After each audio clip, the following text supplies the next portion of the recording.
The most ridiculous, quote-unquote, scandal that the mainstream media is trying to force down our throats in a long, long time is our next subject of conversation. I hesitate to bring up very much about this because it disgusts me. The entire thing disgusts me. The way that the mainstream media is treating this. But after all, they know that their candidate of their choice, Kamala Harris, is not doing as well as they had hoped. They know that Donald Trump is doing incredibly well when it comes to our United States military and the veterans of said same. And they know the disaster that was the Afghanistan withdrawal and how bad that looks, not only for Joe Biden, but for Kamala Harris. Remember, Kamala Harris proudly announced, Joe Biden told us, she's the last person in the room. She said, I was the last person in the room. And the same Dana Bash said, you were the last person in the room when it came to Afghanistan? Yes, I was the last person in the room. And you support it? Oh, yeah, I still believe in it. Oh, that's great. Oh, well, that's great, too. Well, she was the last person in the room. And it was an absolute disaster. And 13 American soldiers lost their lives. 13 Americans lost their lives, and not a single person was fired, not a single person was held to account as a result of the disastrous withdrawal techniques utilized by Joe Biden and Kamala Harris. Once again, the media overconflates and they try to confuse you with these issues. Yes, it was time to leave Afghanistan, but there was a proper way of doing it. And Biden and Harris did not do it the proper way. And it led to, at Abbey Gate, a flood of individuals trying to get inside, trying to get to the tarmac, trying to get to a place where they felt like they could have safety. And as Abbey Gate was overrun,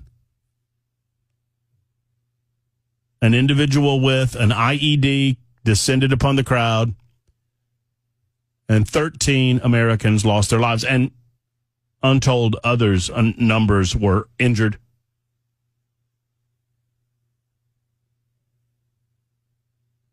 Donald Trump has remembered these 13 each year that we honor the anniversary of the incident. Donald Trump was invited to be a part of a memorial service at Arlington National Cemetery. Joe Biden made no public comment about these 13 Americans that lost their lives.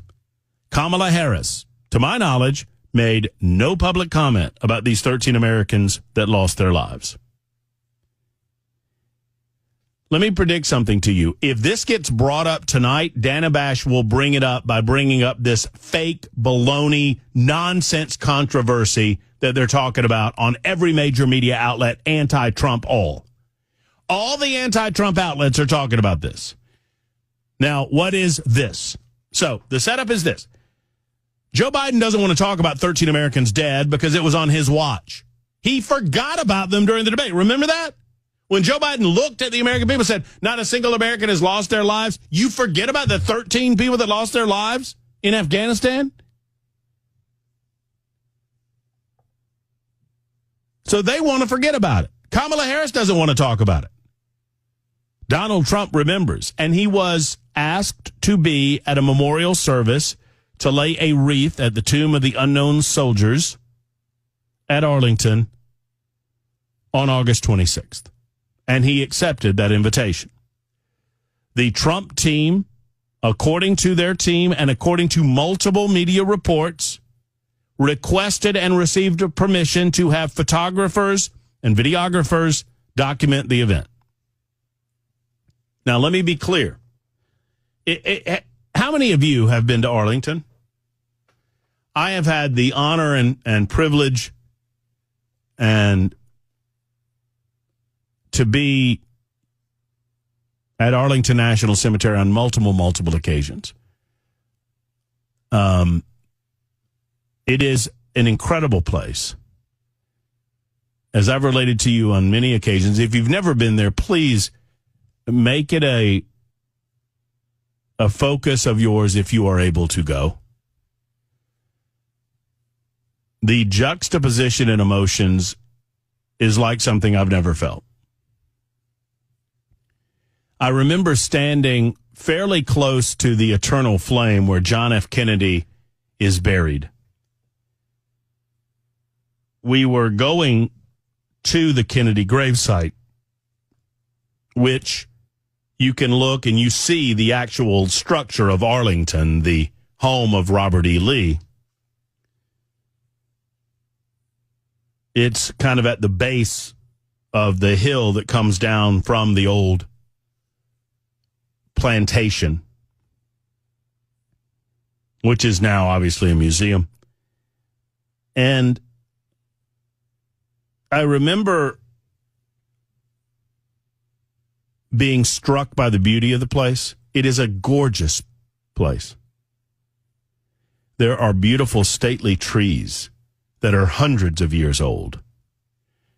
Rolling hills, grass and shrubbery and other bushes, manicured in a fashion, delicately manicured in a way where nothing seems out of place. At the time, there were tram vehicles, trolleys, taking people from stop to stop. And as I was walking up the hill, moving toward the John F. Kennedy Eternal Flame, one of those trolleys stopped, and there was a group of school children that was on it. And the school children got off of the trolley, and they were running toward a place where they were all gathering together to make sure everyone had their buddy and everyone was in attendance. And there was laughter of the school children. You could hear the children laughing and playing. As you stood there and you look at Arlington, the building, the mansion, you turn behind the mansion and you look over the Potomac River, and you see the bridge leading to Washington, D.C. proper. You see the Washington Monument there. You see all of the magnificent structures. You see the Lincoln Memorial before you. Down the river, you can catch a glimpse of the Watergate Hotel. The amount of history in your eye line is overwhelming, but not nearly as overwhelming as the feeling and the sense of sacrifice that's everywhere you look. Everywhere you look. Set and overlaying the beautiful rolling hills. You know, the thing about nature, there are no straight lines. Beautiful trees, oaks and maples. The rolling nature of the hills and the valleys. The scenic beauty that is before you. There's not a single straight line in that beauty. And overlaying that at Arlington National Cemetery is the juxtaposition of grave after grave after grave after grave. About 400,000 of them. And every single one of them represents sacrifice to this country for the cause of freedom, for the cause of liberty.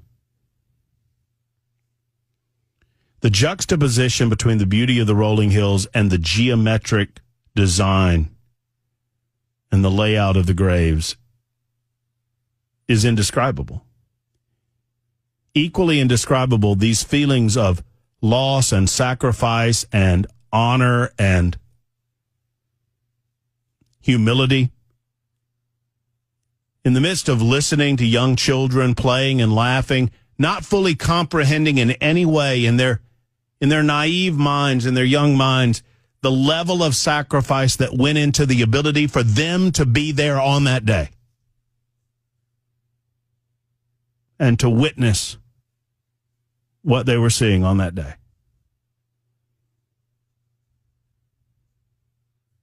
I had the opportunity I was taking Erica's grandmother to visit Erica's grandfather, who was Lieutenant Colonel George Holy, who served, I always said he served in the Army, and I always get it wrong. It's the Navy, and then he moved to the Air Force, and he served a total of 29 or 31 years. I can't remember which. It was 2 years and then an extended length of time in service after that. And we were taking Natalie Holy to visit her husband, who had been interred in the columbarium there. And you're able to, if it is a funeral and a spouse, you can drive onto property. And we drove onto the property, and I got them as close as I could, and I dropped them off, and then I had to park somewhere else, and I had to walk back to the columbarium where they were. And as I was walking back, I turned a corner around a columbarium, and I stopped, and I saw that there was a service going on about 100 yards away from me. And obviously I stopped, and I watched that service, and I listened to 2 taps, and I heard the volley of the 21-gun salute, and I listened to the family members of the fallen service member weep, and I wept with them. I say all that to say what they're doing with Donald Trump in this Arlington National Cemetery visit is disgusting. It's disgusting what the Democrats are trying to do. They are using his visit to Arlington as a way to try to push back against him, because most of the veterans in this country believe that he loves our United States military more than they. Because they are embarrassed about how they acted in the face of the withdrawal of Afghanistan, because they cannot face up to the fact that Joe Biden could not be bothered on a tarmac in Washington, D.C. to manage to stand somberly and honor the 13 dead without looking at his watch.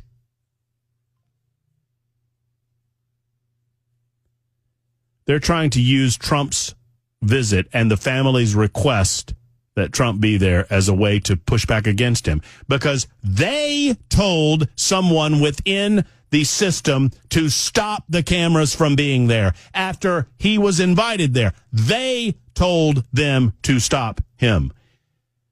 And Trump's people said, no, we've been told we can have cameras. We've been told. They're not politicizing anything. There's a difference. You see video of every American president laying a wreath at the Tomb of the Unknown Soldiers at appropriate times, to include Veterans Day, Memorial Day, and the like. Those are documented events. That is not a campaign event. And yes, at the family's request, Donald Trump stood for a photo at the grave of their fallen loved one. And yes, he gave a thumbs up, because he believes in this country and he believes in this family. And there's nothing wrong with it. And the way that the mainstream media is depicting this is gross and disgusting. They will do anything in their power to make something positive into a negative, because we look at Donald Trump and we thank him. It's disgusting. And I agree with J.D. Vance. Kamala Harris and Tim Walz and Joe Biden can all go to hell.